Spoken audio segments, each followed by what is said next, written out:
Rebellions are built on hope.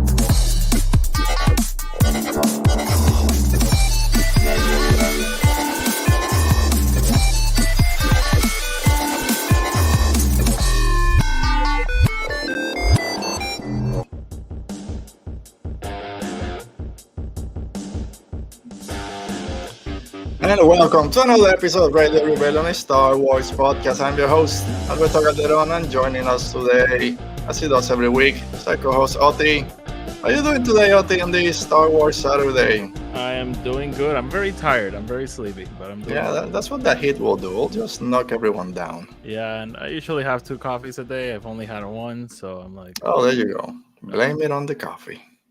Yep.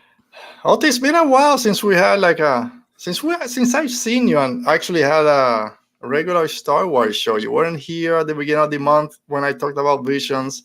Our last 2 episodes, we did very special interviews, and now we're back. We're back. No pressure on this episode. Yeah, it's been quite fun this past couple of days, right? It really has. I was just telling you, I had a ton of fun with both interviews. Yeah, we'll talk a little bit about them as we go on. But before we start, as always, make sure they subscribe to our channel. If it's your first time, just click that subscribe button just so you don't miss any special episodes or our regular episodes when they drop on Saturday. Make sure you comment down below if you're watching this later on the replay and hit that like button so we can know that you like it with a little symbol that goes like this. If you don't like it, then just keep scrolling. Or give us a thumbs up and then keep scrolling. Doesn't matter. I don't even know how to start now, Oti, because I'll say, no, I'll wait. That's something we're going to start talking in a few minutes. Do the housekeeping thing with the... I don't even know. Who's there? Who's there in the chat today, Oti? Okay, we have Brandon right now. Hi, Brandon. Brandon. Hi, Brandon. How you doing? Let us know all your thoughts on everything we're going to be talking about. Oh, no. You know what? I'm going to start with this because I've been showing some of my newest... What? No, I just wanted to comment on something that I didn't on Wednesday, was it, when we were with Tom? And yes. I just wanted to apologize to the chat because I know they were sending in questions. Yes. But we had made a conscious choice of not taking audience questions. So.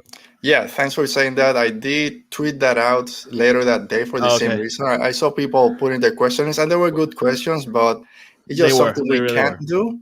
When we first started talking to these people how maybe try to connect with a few authors or whatever, the thought process is always there. Always ask the chat to see what questions they have. But unfortunately, as we learn this process, it's something very controlled. We can't just put it out there just to throw them under the bus because we don't know what's coming, what they can answer, what they can't. So it's better just to, unfortunately, don't bring the chat in for that part. I did. Jacqueline made a question that kind of tied into a question I was asking. Yeah. So I tried to mold her question or my question around that. But if it was just too random to do that, I just didn't do it. But I tried. Yeah, I saw one asking about the art book. How do we get art books and something else? I think something for the future. I don't know. We cannot touch those. Yeah. All right. Someone has something to say, Oti, about that thing you always have back there with Din Djarin doing something to Bo-Katan. Someone who might have something to say because he doesn't approve with what's going on back there. No Moff Gideon here that my wife got. I have him You got him? All right. I gotta put him up. That's the carbonized version, right? Oh, actually this. I guess so. It doesn't say it, but no, I think it's also from Best Buy. Okay. I don't know. But this one, it's been a while since I got a Black Series, but this New Republic security droid from Season 1 is just such a cool design. That's from the Prisoner, right? Sorry? That's from the Prisoner. Yes. So it's pretty awesome. So it's going to go back there on the shelves. I got to redo my office, dude. At some point, I need to move things around, put new shelves in. This stuff here, all my Funko Pops, is just a monstrosity. I need something better. I put all my Funkos in a box and just threw them in a storage unit. I'm here. Just send them over. No, I know. My neighbor, who was also Star Wars fans, sometimes just calls me, hey, I'm downsizing a little bit. Do you have these? And I don't care. Just give them to me. So I get a bunch of Ewoks, some repeats. It doesn't matter. I then take it to my work office. All right, so Oti, if you guys are ready, I'm not ready. Let's talk Star Wars. And like we were talking right as we started, we haven't really had a regular show, I would say, in about a month. Beginning of the month, Star Wars Vision Season 2 came out. I spent over an hour just by myself talking about Visions. But I haven't heard your thoughts. Can you give me a recap of just your Vision Season 2 thoughts?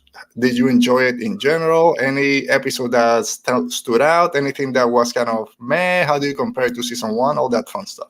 Yeah, I was just telling Alberto that I made like a mistake and I downloaded them for my trip. And I apparently or maybe the download wasn't completed when I left. But the last episode I have not seen. I was just going over the episodes to like recap a little bit, and I was like, wait, what's this last episode that I did not watch? So yeah, I'm missing that episode. But overall, Alberto, I was very surprised with season 2 of Star Wars Visions. I really stop it, Alberto. I can hear it. Sorry, I'm just moving my mic around. Okay, stop moving it. I was saying I really love season 2. With season 1, there were like a few episodes that I enjoyed, but here I don't think there was. I think I loved something out of every single episode. All right, and I think that's what surprised me. I love that they took this different approach to, hey, let's bring in other countries, other animation styles to work on these shorts. And I the Sith was an episode that I was like, what a banger to start with. I loved I Am Your Mother. The Spy Dancer was awesome. That weird twist at the end, you're like, what? Very Star Wars. And Screecher's Reach was an episode that I think I didn't really understand the first time I watched it. Then like going back to it, I was like, oh, this is what they're doing.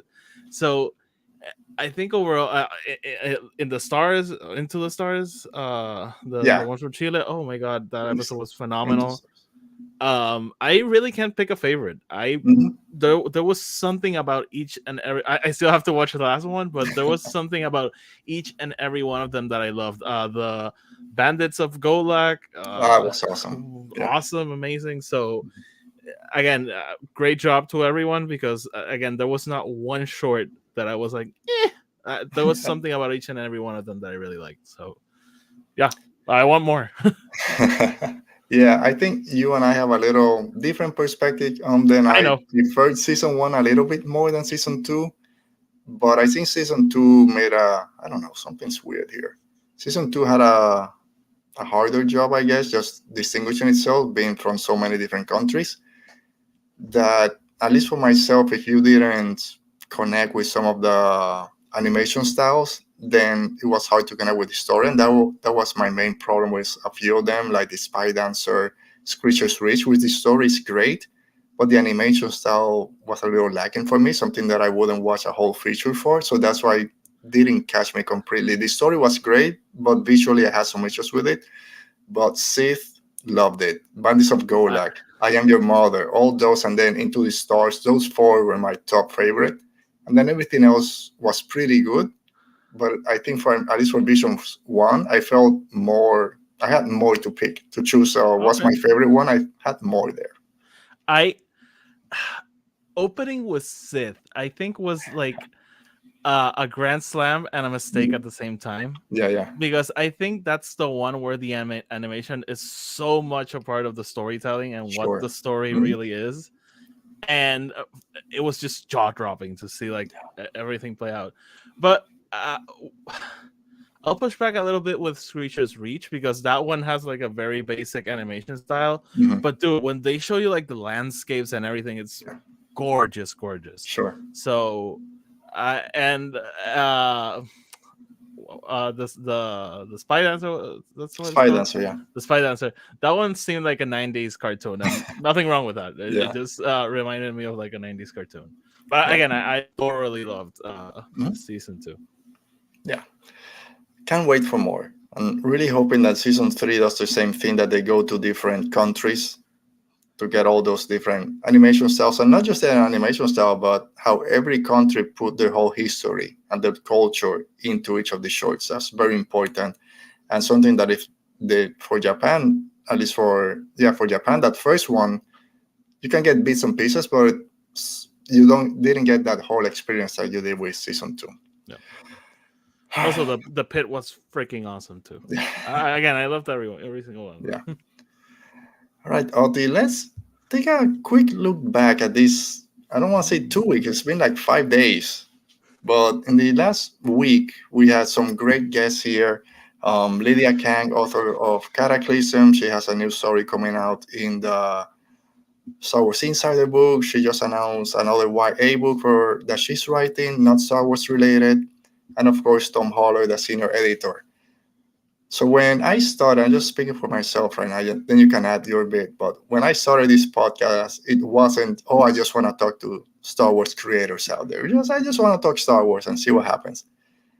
But now, 3.5 years later, to at least have this opportunity to spend an hour with someone who wrote a Star Wars book, and it wasn't just yes, no, whatever, yeah, that's okay. It's full-on conversations was a highlight. That if it ends in terms of those are only 2 guests, I'm happy with it. Yeah. But this hopefully is maybe a step forward to where we can take this show and some guests that maybe we can get in the near future.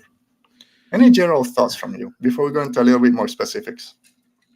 Yeah, no, I was very pleasantly surprised with both interviews. With Lydia, it was interesting because we know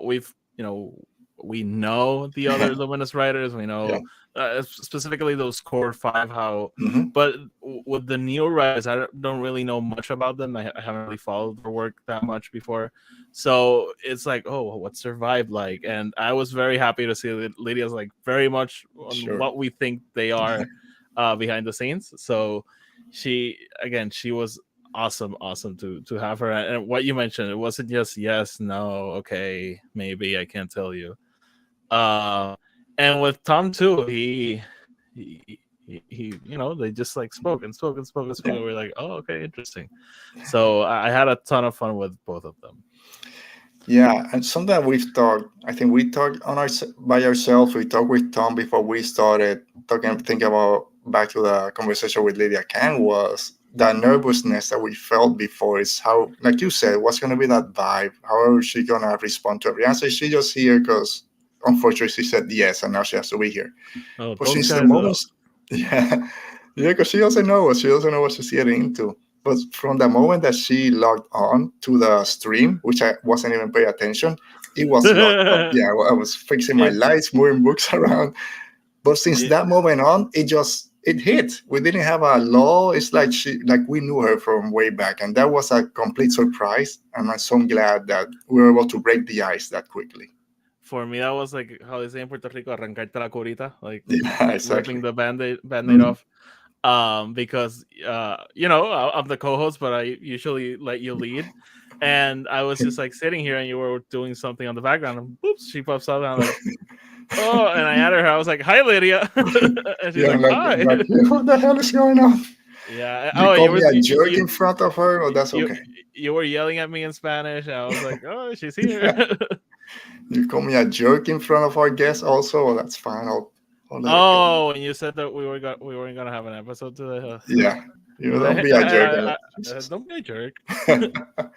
Another thing that I really love is how open she was about the privilege of writing a Star Wars book, and not the fear, but the anxiety, because it's not just her reputation; it's Star Wars reputation, the fans' reputation. You can't just assume that's gonna be a hit just because it's Star Wars. And the same thing is true for movies and TV shows. Just because it's Star Wars, it's not going to be a hit 100%.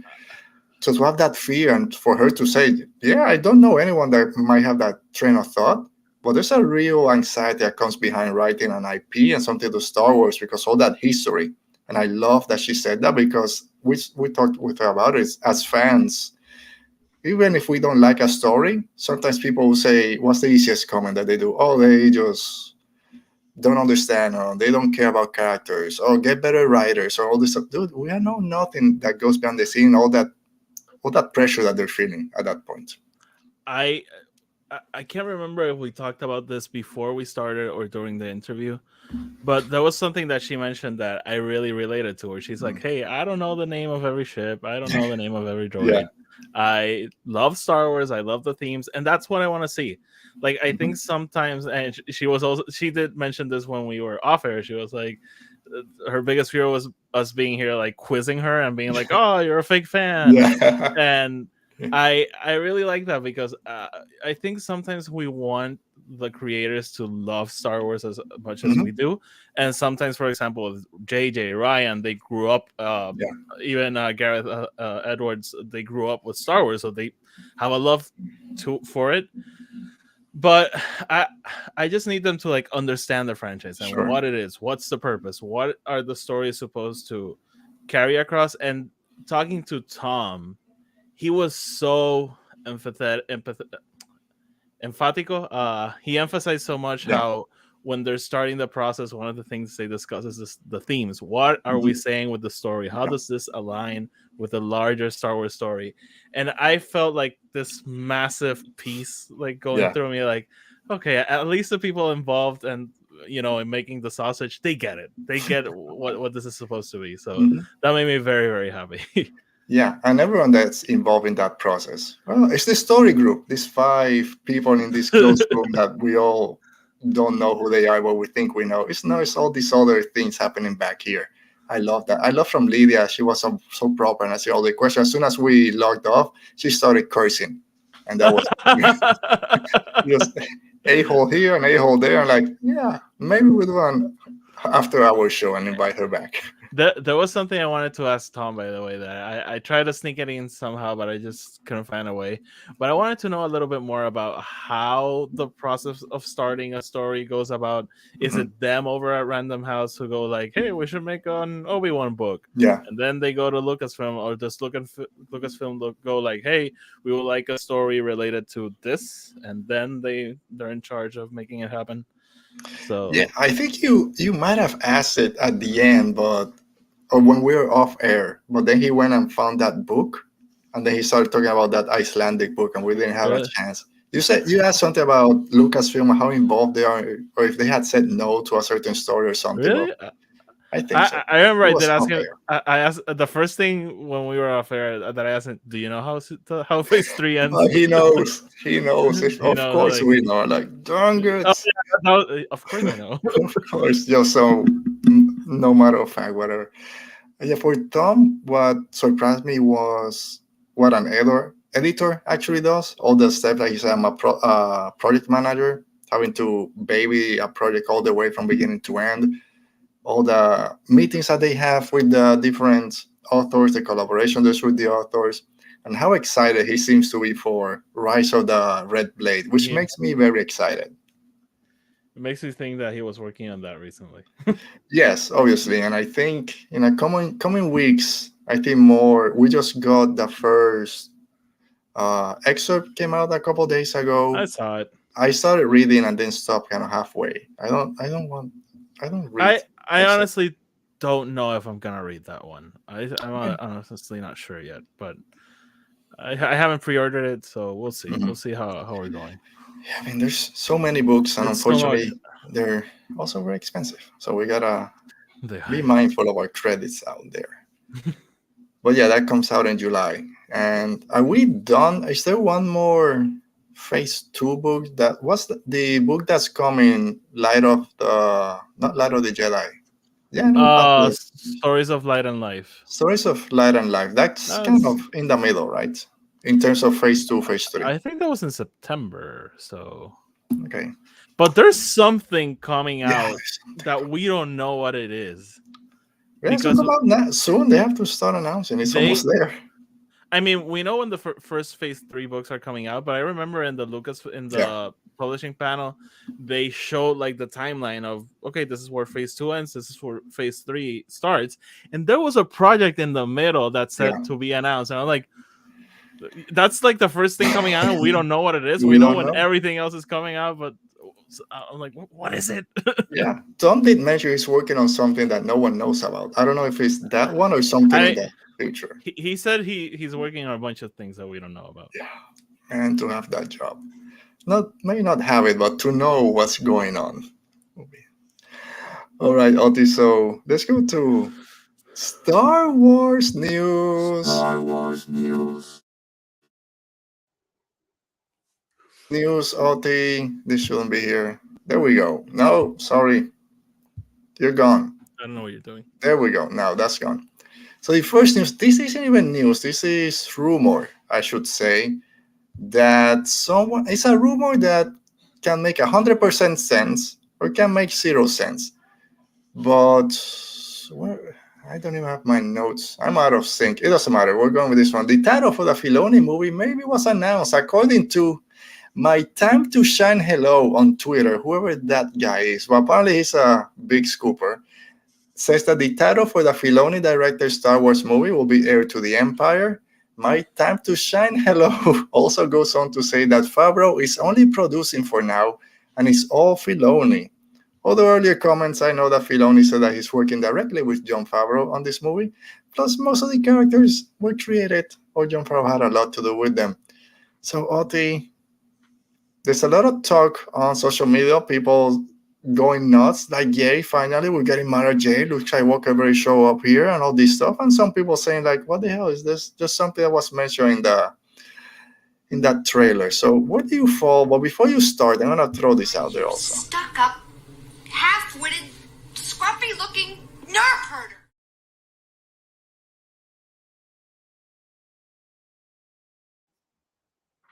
Ever Star Wars rant, Oti. Heir to the Empire is the name of the Filoni movie. I mean, I'm not gonna do justice to that graphic because I don't have that huge a rant, but eventually we'll use it for more appropriate for something else. Alberto, here I go. I don't give up about what the name of the movie is. Mm-hmm. I don't like most of Star Wars movie titles, by the way. I don't like Rise of Skywalker as a title. I don't like Force Awakens as a title. Mm-hmm. I don't like Attack of the Clones as a title. So I don't care. Like, I just want the movie to be good. If it's called Heir to the Empire, it's called Heir to the Empire. And Filoni has his reasons why he named it Heir to the Empire. Why are people pretending as if this is some sort of indicator of what the quality is of the movie? And to people who are seeing this as we're finally getting the my sequel trilogy, calm down. Like, it's not gonna be that. I'm sorry. I'm very, very sorry. Mm-hmm. And if it is, and we have a CGI fest with CGI Leia, CGI Luke, whatever. This is what the times we live in. But just foot on the ground, people. Like, see the story they're creating with the Mandoverse. Luke has barely been involved. Han and Leia have not been involved at all. Mara Jade, we don't know if she exists or anything. So don't have those hopes. Don't have those expectations. You're only playing yourself. Mm-hmm. And again, I don't care what the title of the movie is. Honestly, I don't know if I said it here or on my podcast. I was expecting this to be a trilogy, and I was expecting it to be Heir to the Empire, Dark Force Rising, and Last Command. So I don't care. We'll see. I don't care. It's too early. They don't announce names, or they haven't even recorded the thing. They're still not even writing, maybe, and that's one of our next stories in a few minutes. But like I said before, this is a title that can be 100% true because it makes sense. Thrawn is coming back. They said Heir to the Empire. They said the thing. They said the name of the movie. But at the same time, that doesn't mean they're redoing or they're going to be adapting the whole book. Because like you just said, look at the Mandoverse.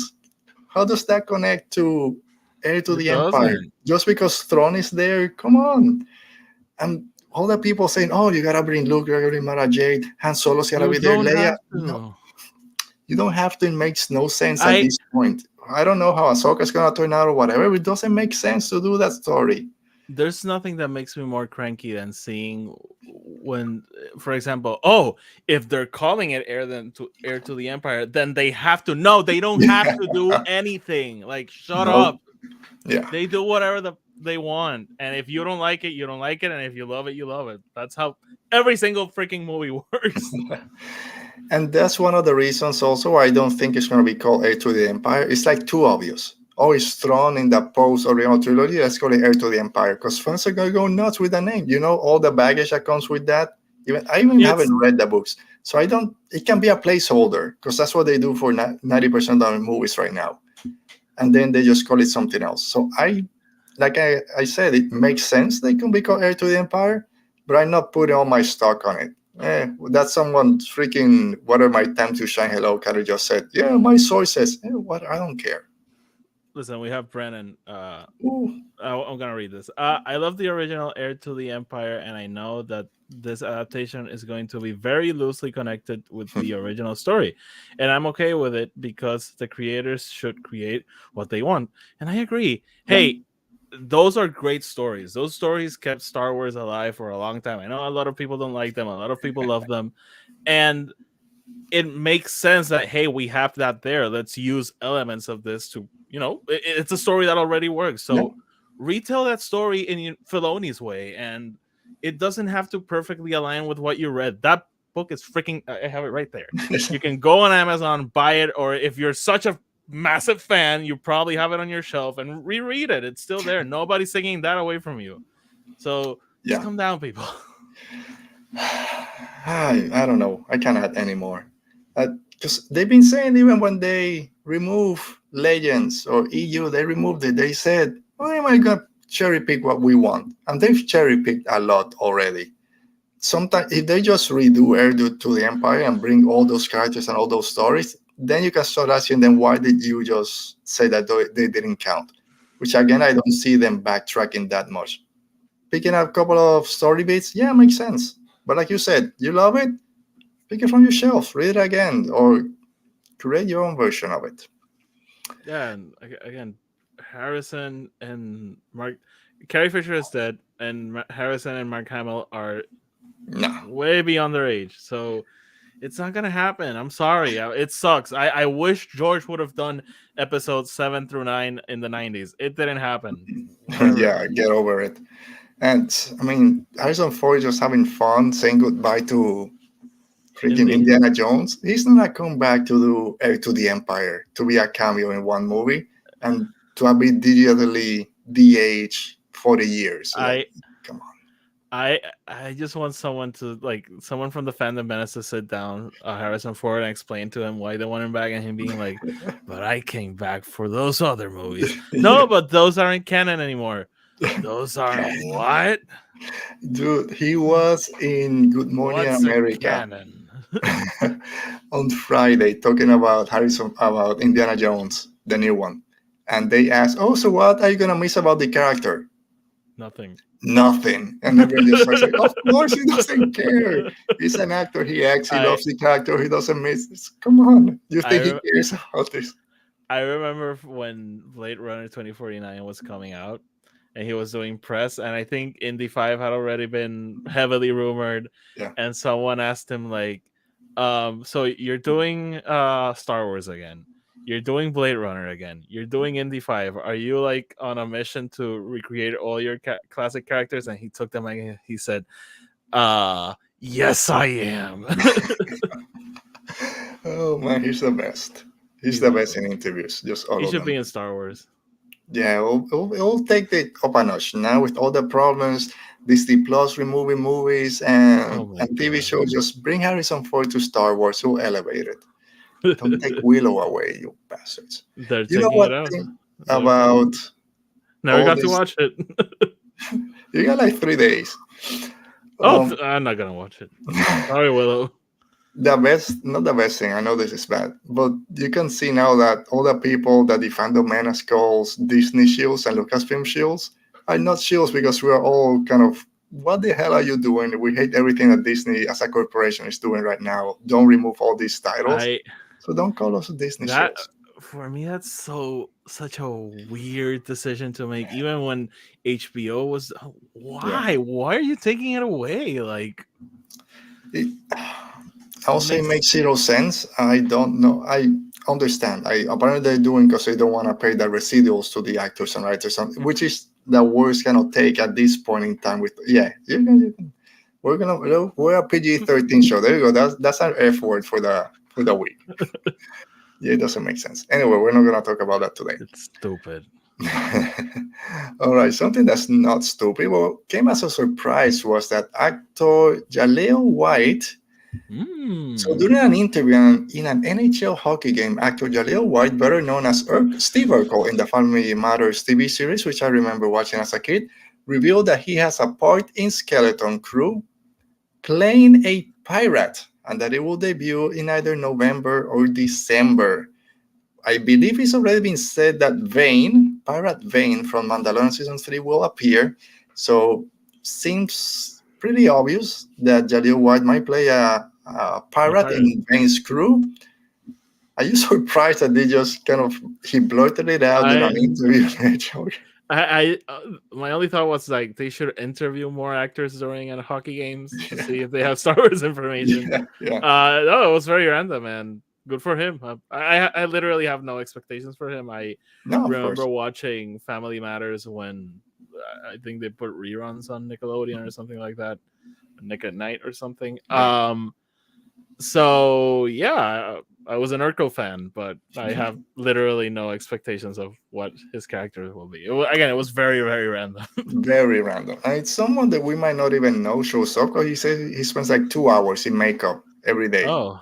So it's going to be whoever plays Vane, I don't know, because that's a pretty heavily makeup and prosthetic kind of design. So I'm guessing it's going to be the same. We don't know if it's a different type of alien that he'll be playing, but it's cool that we're starting to get these little nuggets of information to Skeleton Crew, which will be the next one after Ahsoka. I think the biggest not surprise, but saying that it comes out at the end of the year. With Ahsoka, when Ahsoka's coming. Yeah, Ahsoka is what? End of August? Mid-August, I think. Mid-August. Goes on for what? 8 weeks, so September, early October, and then we know that Loki is coming out, Echo is coming out, all those for the MCU. So then drop in that same time for October, November, and then drop Skeleton Crew mid to late December, maybe similar to Book of Boba Fett. It's probably gonna be like Boba Fett. We got 2 episodes in 2023, and the rest come out in 2024. All right, so let's go to our next one. What was funny for me that the whole headline seemed like a clickbait, but when you saw the interview, that's literally what he said. Like a 30-second interview. Yeah, I'm doing this next Star Wars show with Jude Law. It's gonna be great. I play a pirate. I'm like, what? Oh, cool. Okay, cool. All right. Well, something that is pushing a couple of TV shows is that both Andor Season 2 and The Mandalorian Season 4 have stopped production due to the current writer's strike, as they ask for better pay and compensations from the studio. And this is something that I don't know too much about, so I don't want to misspeak. But basically, all the writers are striking. The union is on strike because they're not getting paid enough and don't have the same benefits as before when they were just on regular television, on broadcast. With everything being streaming now, and as we just kind of alluded to with Willow and some of the other Disney Plus shows being completely removed from the streamers, so they don't get paid nearly enough as a residuals for these TV shows. I saw a couple of reports that sometimes they don't even have writers' room. They do like this weekend retreat. Let's come out, drop all the ideas, create this show in a weekend, and we'll pay you for those 2 days and then go. When they're used to TV series that are 22 seasons long, they get paid for the pilots, which that doesn't happen in streaming. So a lot of stuff that the writers should be getting, and that's what they're asking for. So Andor stopped production, and then Mandalorian Season 4, I think it's probably still in pre-production and still in the writing process. It's also halt for now. I'm all for it. I don't mind. We still have Ahsoka and Skeleton Crew that are basically done. So I'm okay if we have to wait a little bit extra just to make sure the writers get what they deserve. I'm just happy that this will probably cause a delay on when I have to wake up at 3 a.m. again. So I'm happy for that. No, but I completely agree. Like, hey, I think you and I remember the last strike, and a lot of shows went on hiatus. A lot of movies came out and were in very critical state.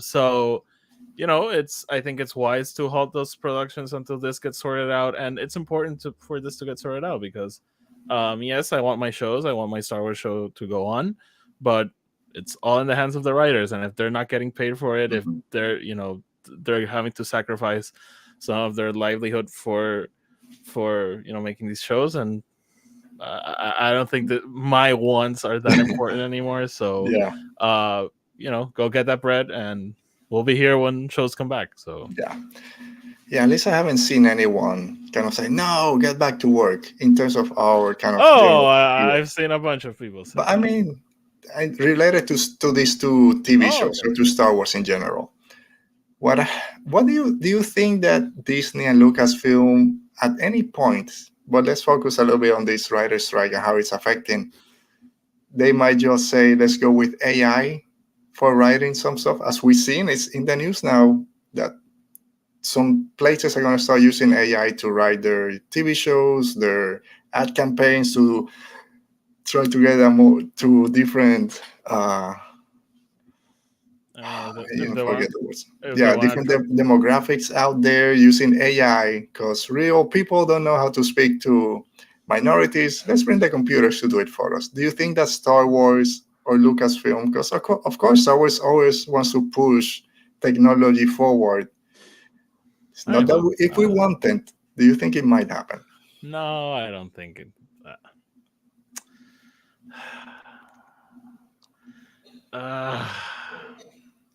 I'm gonna say no.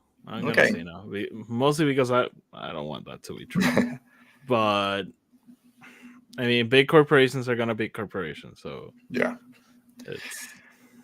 as I was just saying that, I remember reading either yesterday or today a little headline saying that Kathleen Kennedy was in favor of the writer's strike. So I don't see her now going to, let's just bring ChatGPT to write us a Star Wars story. My biggest fear is like Bob Iger showing up and being like, hey, Kathy, I got this computer here. You're going to write the motion picture. Let's just try it.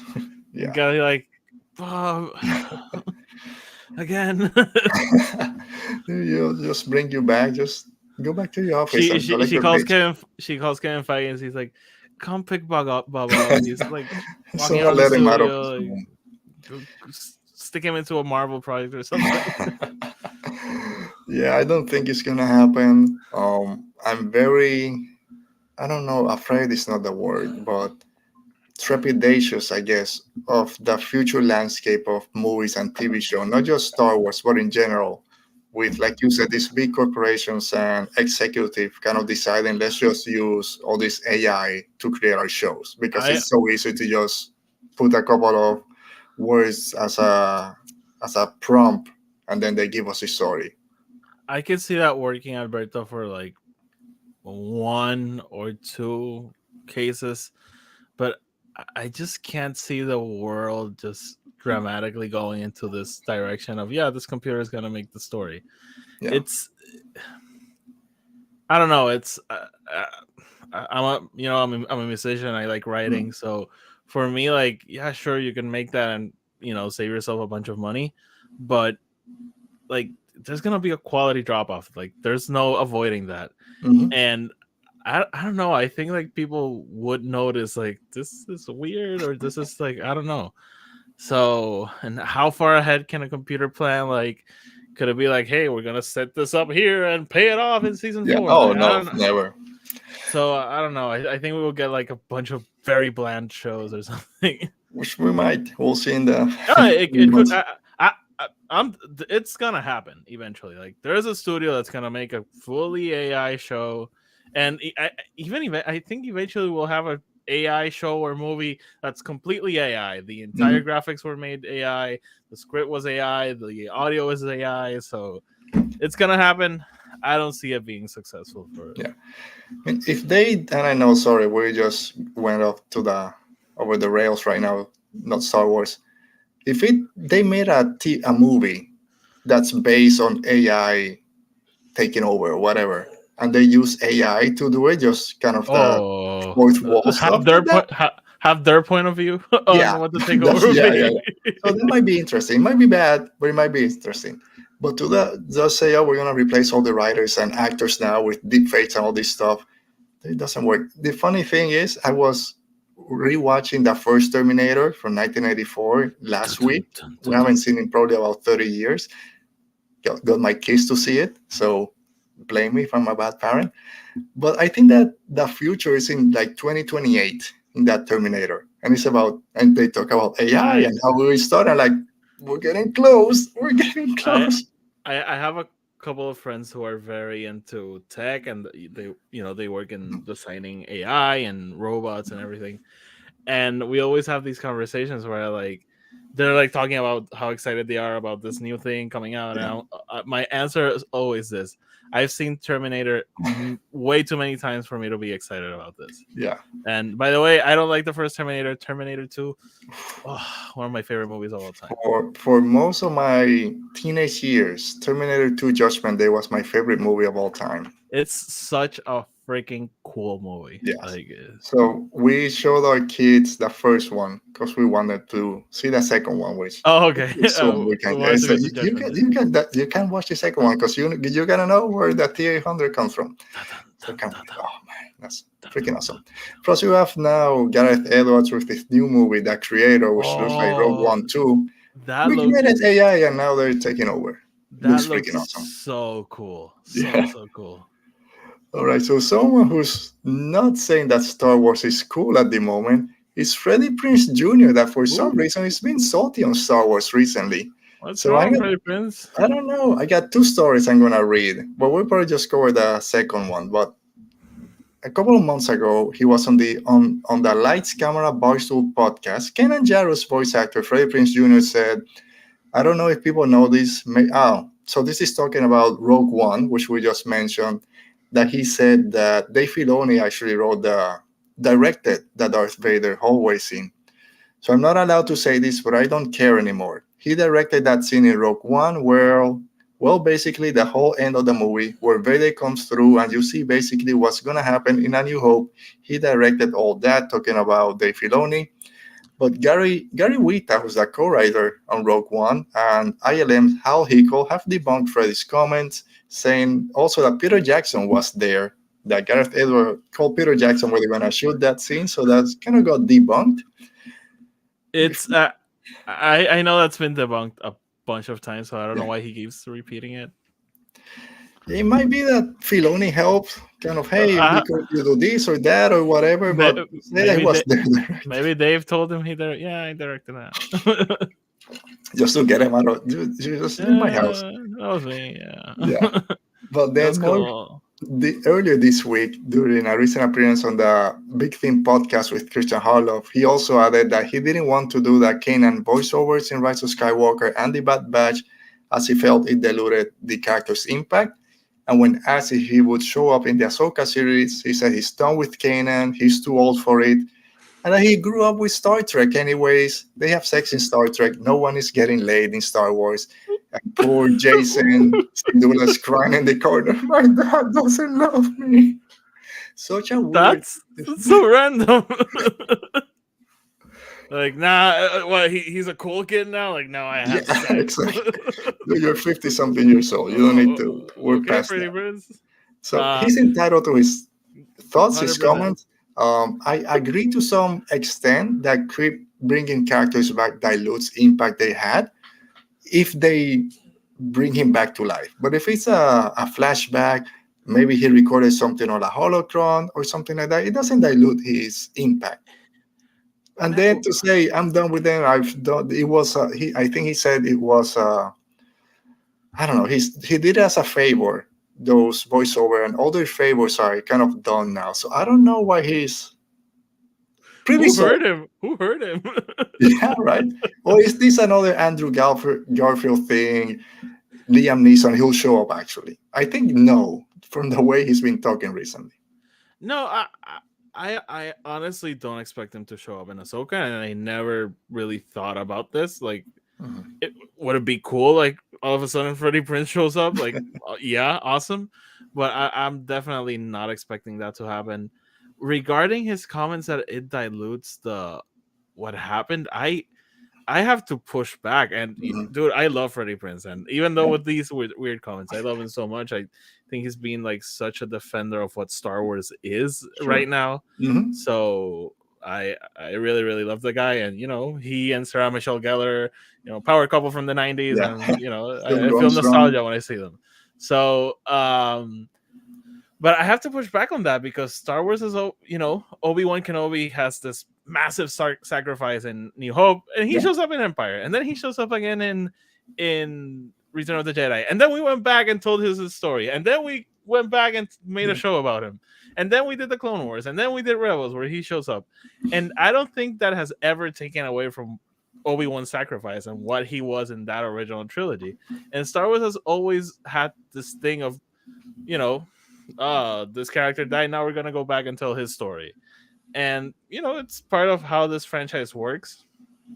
And it's not like the times that we've seen or heard Kanan, it's been like, I'm back, bitches. Like I love that line of his from Rise of Skywalker. He goes like, in the heart of a Jedi lies her strength. That's a very Kanan line, and I love it, and I'm happy he was forced to do it. I mean, Kanan is my favorite character from Rebels. And like you said, Freddie Prinze has always been a defender of Star Wars when people try to bring it down. And he's Puerto Rican, by the way. So I know. That's why you got, maybe it's the Puerto Rican in him trying to. But I'll say also, he's been asked similar questions I've seen like in 3 straight interviews. So maybe he was just done with answering the same thing over and over. Let's talk about sex in Star Trek. Like you just said, for Obi-Wan, Darth Vader made one of the greatest sacrifices, right? Turning back to Anakin Skywalker and yeeting the Emperor. And we see more stories with Darth Vader than any other character. He's in every comic line. He was in Rebels. He was in Obi-Wan. He's been in Rogue One. He's been everywhere. Everyone just goes back to his sacrifice at the end, coming back to the light. He doesn't dilute it unless you, for some reason, go to the world between worlds and do what Ezra wanted to do. It can't happen because they die. All that stuff that everyone has said. Why is he angry? I don't know. It's just weird that he went that route. No one asked him about Star Trek. No one's talking about relationships in Star Wars. Like you said, you're not a teenager. Who cares? Maybe they were doing a little bit of. He's just like, you know what, man? Sex and Star Trek. It's California. It's legal over there, so you never know. Yeah, it's super weird. Whatever. I love you, Freddie Prinze. I hope he comes on the podcast someday. We'll ask him like, dude, what's wrong? Yeah, we'll do it in Spanish. ¿Qué pasa? ¿Por qué no te pagaron lo que te necesitaba? Te cortaron las líneas. But someone that might be very salty are the people that worked on the Star Wars in the Starcruiser, in this Galactic Starcruiser. Let me get my graphic because I do like this one. The Paul Halcyon is going back. Sorry, we're closed. It was announced after I had my show notes, but basically after less than 2 years of being open, the Galactic Starcruiser, this big Disney Star Wars experience, built first as a hotel, but not actually. It's more like a cruise. No, it's a immersive experience that costs $5,000 for a family of 4 for 2 nights. Surprisingly, wasn't making money, and they decided to shut it down at the end of September. I think they're going to retool it. They're going to be working on some things, but at least for myself, this is an extreme shocker and a big surprise that they just decided to close this down so quickly. I am not shocked, honestly. Okay. I'm maybe a little bit shocked on how fast it was, but dude, it was very expensive. Too expensive. We talked about it. And with the videos I've seen, it looks expensive, like making it, and you need a quick return on that, and they probably weren't getting it. So, it sucks, but know your market also. Like, I'm sure there's a bunch of fans that could just like splurge that money, but that's not the reality of most fans. So. And going to Disney, it's already extremely expensive. So, by the way, I just hope they make a new Star Wars ride in that spot because I think that section, Galaxy's Edge needs like one more ride. So, hopefully they'll do something. Yeah, so move all the people, just spread it through the park. But what surprises me, apart from how quickly it happened, that's the main thing that surprises me, is when you said know your market. This is Disney World. They should know their market by now. And when they announced those prices, every single person that I know on Twitter went online to say, "What the hell are you doing? No one's gonna go to this." And most people that went was that first wave that people were invited to. And then afterwards, some people did like spend a 2-year vacation on it. But it's a lot to ask for families and even for individuals to say, "Hey, come over here for 2 days, pay thousands of dollars, and basically you gotta do everything that we have here because you can't leave." Yeah, you get to go to Galaxy's Edge, which you can do on your own actually if you just want to go to Star Wars Land. So I don't know why they decided to go with this immersive experience. When I said before, just do a regular Disney hotel, like all the Disney hotels that you have that people love, which I freaking love, and then they're just right there to Galaxy's Edge. That would have been a lot better, I think. I mean, again, it's this whole thing with Disney and Lucasfilm trying to push things forward, and it was definitely like something we had never seen before, and didn't work. Yeah. But again, the whole for me, it's still like very mind blowing. For even someone like me, like I'm not rich or anything, but I have a very good job. My girlfriend has a very good job, so when we travel, we do nice things, and this has never been an option, like staying there. And maybe if I did some saving here and there, I could do it, but it never really crossed my mind. Like, maybe we should do this. Because it was insane. It was insane. And not just for the price, because if you go to a very nice vacation, like you said, you can spend thousands of dollars, but you get to pick and choose something that everyone likes. Here, I'm the Star Wars guy. My family likes Star Wars. They're not going to spend 2 days locked up in a Star Wars place. I might, but they're not going to. They're going to be in their room just, when is this over? I want to go home and watch TV or go to the pool or go to the beach. I don't want to be here. So it's very difficult to get a family, because that's what you need. You need to bring a big group that is very immersed in this Star Wars story to come back over and over to make that money back. Like you say, it has to be quick, because building that hotel was hundreds of millions of dollars. At least, unfortunately, it didn't happen. But Disney Imagineers, I don't think this is not going to come down. They're not going to implode it. They'll build something there and recoup their money somewhere else. And they've learned. I'm pretty sure that they learned their lesson, and something else, maybe something better comes out. What hurts the most is that I heard that the food there was very, very good, which is something that's severely lacking from Disney World, because the food in Disney World sucks. So I haven't gone to Disney. Apart, I went to Galaxy's Edge, like I said, 2 years ago. At this point in this summer, it's going to be 2 years. And I got a freaking wrap that cost like $10, and I had to shove it down because my phone started beeping, because I was ready to go to buy my lightsaber, because everything's through the app and you got to do these queues. And dude, just let me eat my freaking wrap for 10 minutes before I have to. Anyway, Halcyon burns down like the starlight beacon. Nice knowing you. Yep. All right, Alti. I said before there was going to be a pretty laid-back episode. Not a lot going on this week. That's it. We're done. What else? What else is there? We didn't coordinate our shirts, but we both got black, blue, and white, so it did work out. That's Argentina shirt. Well, someone has to represent the show this week. All right. You know what? For next week, it's the 5-year anniversary of Solo coming out. Let's do a Solo look back at Solo.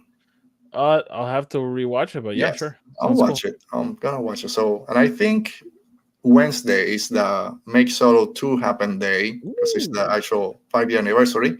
So we'll do our part and do a recap, rewind of Solo, a Star Wars story. All right. I got nothing else, Salty. I have nothing else to. All right. So with that said, thanks for joining us.